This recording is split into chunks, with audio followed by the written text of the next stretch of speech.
El éxito con el dinero no solo depende del nivel educativo de una persona, sino también de su comportamiento. Una persona con muchos ingresos puede acumular menos riqueza que alguien con ingresos más bajos. Pero, ¿por qué sucede esto? En este video voy a resumir 18 lecciones del libro llamado La psicología del dinero, del autor Morgan Housel. Capítulo 1. Nadie está loco. Las decisiones que toma una persona sobre el dinero no son las mismas que toma el resto del mundo. La razón, porque la realidad en la que esa persona ha nacido y crecido no es la misma a la que otros. Básicamente, las experiencias personales con el dinero pueden ser diferentes al resto del mundo. Por ejemplo, generaciones distintas que vivieron economías diferentes tendrán unas ideas individuales respecto a ahorro, inversión y gasto. Luis, que vivió la Gran Depresión de 1929, no asumirá los mismos riesgos en inversión que Carlos, que vivió el auge económico de 1982 en Estados Unidos. Los dos tendrán diferentes ideas de cómo gastar, invertir y ahorrar. Y aquí no solo se trata de inteligencia o formación, sino de su historia personal. Entonces podemos tener conocimiento sobre cómo funciona la economía, pero siempre influirá el contexto en el que hemos vivido.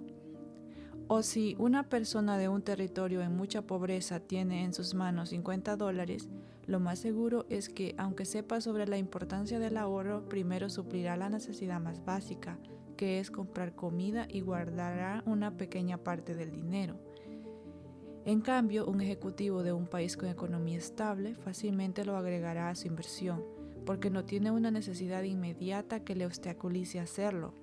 Las dos personas conocen sobre la importancia del ahorro, pero sus decisiones son distintas porque viven una realidad también distinta. Capítulo 2. Suerte y riesgo. Una persona puede trabajar mucho en lograr una meta, invertir tiempo y dinero y al final no lograr el resultado esperado. Eso sucede porque no todo depende de tu trabajo duro, sino de factores como suerte y riesgo. Creamos en ello o no, hay situaciones fuera de nuestro esfuerzo individual que influyen sobre nuestros resultados. Eso no significa que no debas esforzarte, solo que no te abrumes cuando no lo consigues al primer intento. Muchas personas logran éxito no solo porque tenían la capacidad, sino también porque estaban en el lugar indicado. Por ejemplo, Bill Gates, fundador de Microsoft, quien estudió en la escuela de Lakeside de Seattle. Según las Naciones Unidas, aproximadamente 303 millones de adolescentes estaban en edad de ir al instituto al mismo tiempo que Bill Gates.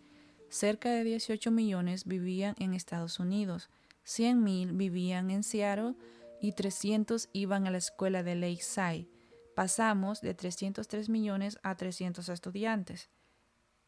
Esta era la única escuela donde había un ordenador, el Teletype Model 33 ASR. Ken Evans también estudiaba en Lakeside, era el mejor de la clase y amigo de Bill Gates, y compartían la misma mentalidad respecto a la computación, trabajaban juntos en ello. Kent murió en un accidente de montaña. Cada año hay 35 muertes de montaña en Estados Unidos. Las probabilidades que Kent muriera así era de 1 en 1,000,000. Aquí podemos ver que suerte y riesgo son dos caras de la misma moneda. En el caso de Bill, suerte, 1 en 1,000,000. En el caso de Kent, el riesgo, 1 en 1,000,000. Por cada Bill Gates hay un Ken Evans. No toda la pobreza se debe a la pereza, ni todos los esfuerzos dan el 100% de resultados. Por eso, si crees que la suerte te ayudó a lograr lo que quieres, cree lo mismo del riesgo. Nada es ni tan bueno ni tan malo. Capítulo 3. No tener nunca suficiente. Rayas Gupta, director ejecutivo de consultoría, luego con cargo en las Naciones Unidas y Foro Económico Mundial, tenía una riqueza de aproximadamente $100 millones en el 2008.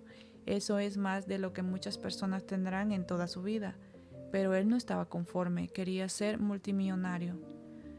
Cuando la administración Goldman Sachs estaba en quiebra, Warren Buffett invirtió $5,000 millones para ayudarlos.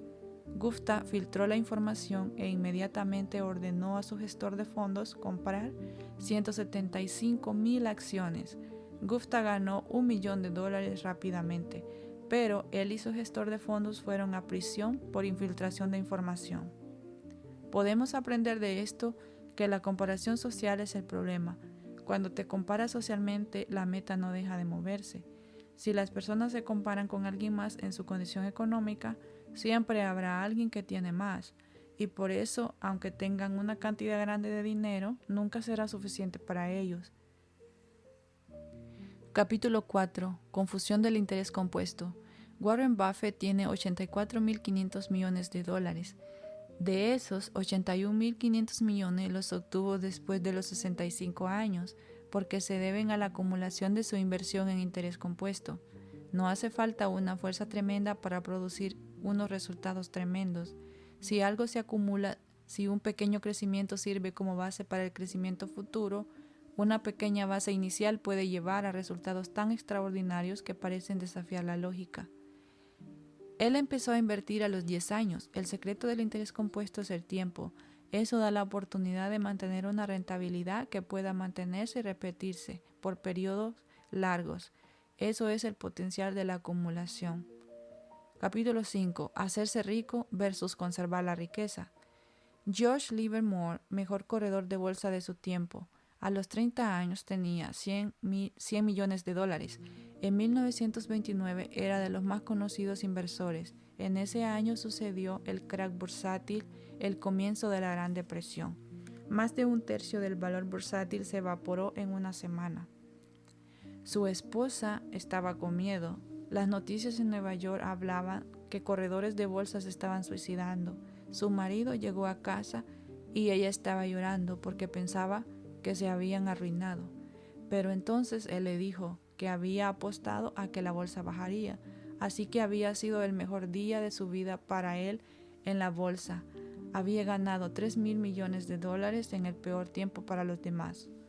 Mientras tanto, otro hombre, Abraham Germansky, promotor de inmobiliario que era multimillonario, apostó por la subida del mercado de valores. Lo había perdido todo. El hombre se suicidó. 4 años después, la historia se repite. Livermore esta vez apostó a la subida de la bolsa y lo perdió todo. Esta vez él se quitó la vida. Moraleja, ambos fueron hábiles para hacerse ricos, pero ninguno supo mantener su riqueza. Es muy importante cuando vas a planificar tus finanzas incluir un margen de error y no arriesgarlo todo, porque la economía no es estática, se mueve constantemente.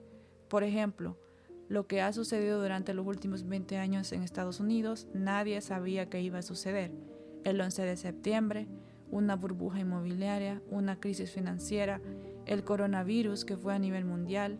La idea de todo esto es no poner toda la carne sobre el asador. Siempre tener un margen de riesgo o error al planificar nuestras finanzas, sobre todo a largo plazo, y no por ser pesimistas, sino para proteger nuestro futuro. Capítulo 6. Algunos proyectos funcionan, otros no. Podemos llevar a cabo muchas actividades para lograr un resultado o elaborar planes que funcionan y otros que no. Por ejemplo, esas personas que se dedican a vender productos online pueden colocar 20 productos en su listado de ventas y solo 2 o 3 de ellos darle la ganancia a su mayoría de ventas. Ellos pusieron seguramente la misma cantidad de esfuerzo a cada uno de esos productos, pero algunos no les han dado el resultado esperado. Walt Disney entró a la creación de animación con Mickey Mouse, pero su primer estudio de Disney se declaró en bancarrota porque los costos de producción eran caros. Luego llegó Blancanieves y los 7 enanitos. Los primeros 8 millones transformaron su destino porque pagaron sus deudas, compraron un nuevo estudio, etc. 83 minutos de Blancanieves fue la clave para que Walt Disney fuera lo que es hoy. Y no creas que eso solo sucede en una empresa pequeña. También sucede en las grandes corporaciones. Por ejemplo, Amazon con el Fire Phone. No todas sus ideas llevadas a cabo les han funcionado, pero hay otras que lo han compensado. Básicamente la enseñanza de todo esto es que no debemos esperar que el 100% de las ideas o acciones nos van a funcionar. La clave está en no desmotivarse por un proyecto que no te salga bien, sino intentar diferentes y ahí encontrar lo que te resulte. Capítulo 7. Libertad. Disponer de una pequeña cantidad de dinero significa tomar varios días libres por estar enfermo sin arruinarte. un poco más de dinero, esperar a encontrar un buen empleo y no tomar el que te salga primero. Un colchón de 6 meses, no tener miedo a que el jefe te despida. Tener aún más dinero, conseguir un trabajo menos pagado, pero con un horario flexible para dedicarte a encontrar otras fuentes de ingreso que te llamen más la atención que estar en un horario de oficina. Esto es la libertad que el dinero te puede dar, tiempo que tú puedes administrar. Capítulo 8. El hombre y el coche. Si una persona va manejando un Ferrari, seguramente muchos verán con admiración porque saben que vale mucho dinero y es llamativo. Seguramente verán a su dueño por un momento, pero en realidad a quien le prestará más atención es al auto, porque en lugar de admirar al dueño dará más importancia a su deseo interno de poseer o aspirar a aquel símbolo de riqueza. Así que si alguien usa el Ferrari para ser admirado o impresionar, en realidad la gente le dará menos importancia de la que él o ella piensa. Moraleja, si usas algo para impresionar a alguien, se fijará más en el objeto que en ti. Capítulo 9. La riqueza no es lo que se ve. El autor dice, gastar dinero para demostrar a la gente cuánto dinero tienes es la forma más rápida de tener menos dinero. Alguien con un auto de $100,000 puede ser rico, pero ese auto lo que representa son $100,000 menos en su riqueza. Y es que hay una diferencia entre dinero y riqueza. Dinero es igual a auto, ropa de marca, viajes costosos, etc. Riqueza es igual a activos financieros, el dinero acumulado por no comprar todas esas cosas. Tú puedes ver a una persona con un auto de $100,000 y a lo mejor sea rica o solo tiene dinero suficiente para costear la cuota del auto. Un Ferrari representa dinero, pero no necesariamente riqueza. Hay personas que parecen millonarias pero están al borde de la bancarrota y otra gente que parece de menos recursos y que posee más riquezas. Gastar dinero para impresionar a otros cuando no se tiene mucho es algo sin sentido. Pero como ya se mencionó antes, hay una razón psicológica detrás de cada decisión de las personas. Capítulo 10. Ahorrar. El autor menciona 3 tipos de personas. 1. Las que ahorran. 2. Las que creen no poder. 3. Las que creen que no es necesario. La riqueza son las horas acumuladas después de gastar lo que has ganado. Por ejemplo, comparemos a 2 personas, Samantha y Julia. Poseen la misma cantidad de dinero, $50,000. Samantha es mejor invirtiendo que Julia. Este año ganó 7% más de rentabilidad al año, pero Julia administra mejor su dinero. Samantha es mejor inversora, pero su estilo de vida es más caro. Julia tiene un estilo de vida más modesto, así que logra ahorrar más que Samantha. Vas a gastar menos dinero si te importa menos lo que la gente piensa de ti. Este es un ejemplo que no solo se trata de la habilidad para hacer dinero, sino también de las conductas de cada persona. Capítulo 11. Mejor razonable que racional. Harry Markowitz, quien estudiaba el equilibrio entre riesgo y beneficio al invertir, dijo una vez: al invertir visualizo lo mucho que me arrepentiría si el mercado bursátil subía y yo no estaba en él, o si bajaba y yo estaba metido hasta el fondo, así que dividí mis inversiones para minimizar mi arrepentimiento futuro. Esto significa que una inversión no hay que ser solo racional, no te puedes basar solo en las estadísticas o en la historia de buenos resultados de otras personas, sino también ser razonable, tomando en cuenta la opinión de las personas que te importa, a quienes no quieres decepcionar. Capítulo 12. Sorpresa. Porque desde la economía global hasta las finanzas personales pueden surgir sorpresas, porque el futuro no es igual al pasado. Los economistas pueden analizar el comportamiento económico a través de la historia en los últimos 50 años, por ejemplo, y aún así no sabrán lo que sucederá en los años futuros, simplemente porque la economía es cambiante. Seguramente a ti te ha sucedido alguna vez que tenías planificado que ibas a usar el dinero de tu siguiente pago, pensaste el porcentaje a ahorrar y todos los detalles de lo que ibas a hacer con ello, pero un día de camino al trabajo tu auto se averió y tuviste que pagar el mecánico, o tu perro se enfermó y lo llevaste al veterinario. Capítulo 13. El margen de error. Para que los sucesos imprevistos no nos afecten mucho, debemos incluir en nuestro presupuesto ese margen de seguridad. El propósito de ese margen, según Benjamin Graham, es hacer que los pronósticos sean innecesarios. Un ejemplo simple sería: estás planeando lograr un colchón financiero para los próximos 8 meses, para poder dedicarte a emprender algún negocio. En ese colchón financiero no solo debes tomar en cuenta tus gastos habituales, sino agregarle al margen de seguridad por si sucede algún imprevisto, como vimos en el capítulo anterior. Capítulo 14. Vas a cambiar.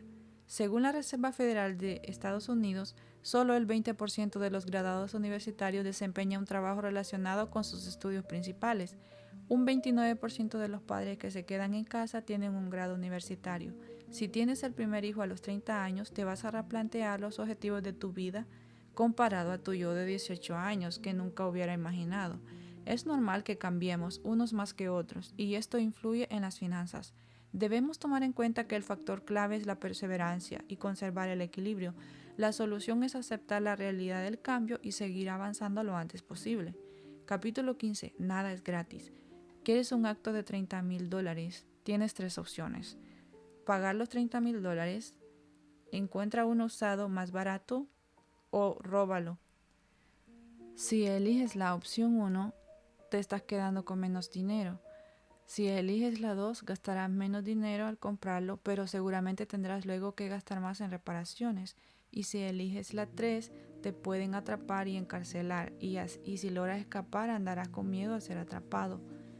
Ves que siempre se paga con algo a cambio y esto aplica para inversiones, ahorros, etc. Entonces lo que tenemos que saber es estar consciente del precio a pagar por algo y estar dispuesto a hacerlo. Capítulo 16. Tú eres tú y yo soy yo. Muchas personas siguen a los demás por inercia, quieren seguir los pasos de aquellos que han logrado tener éxito y solo le copian sin saber si aquella persona tiene probado que funcionará a largo plazo. Algo parecido fue lo que pasó en las burbujas de las .com. Prometían mucho crecimiento con baja inversión. Fue tanto el entusiasmo que una gran cantidad de empresas crearon el mismo plan de negocio. El valor en bolsa era muy por encima de su precio real, estaba sobrevalorado. El resultado fue que sus accionistas perdieron mucho dinero, muchas empresas cerraron.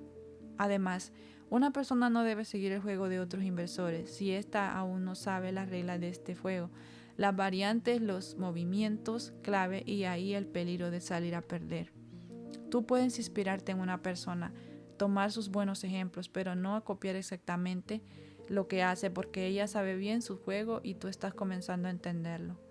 Capítulo 17. Seducción del pesimismo. Siempre la gente se siente más atraída por las noticias malas. Cuando estas son sobre el dinero, las personas se abalanzan a comprar el periódico. 1, porque el dinero nos afecta a todos. Y 2, porque es más fácil creernos las malas noticias que las buenas. El pesimismo en sí parece más inteligente y realista que el optimismo. Es como tener más los pies sobre la tierra. Pero lo más ideal es encontrar un equilibrio. Si vamos de pesimistas por la vida, nunca buscaremos estar mejor o encontraremos solución a los obstáculos. La mayoría de las malas noticias y malas predicciones sobre la salud mundial y economía son exageradas. Se debe tratar de tener un optimismo realista, ya que el optimismo ha logrado encontrar soluciones a partir de la necesidad. Capítulo 18. Cuando vas a creerte cualquier cosa.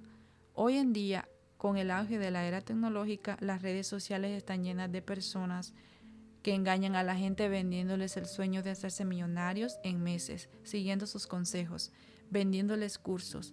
La gente se emociona y son engañados, no porque sean ignorantes, sino porque su mente quiere creerse eso. En esto debemos tener mucho cuidado. Si las cosas fueran así tan fácil, ellos no necesitan estar engañando gente, porque ya serían millonarios por su cuenta y no vendiendo cursos desesperadamente. Y hasta aquí el resumen de este libro. Espero te haya sido útil. Gracias.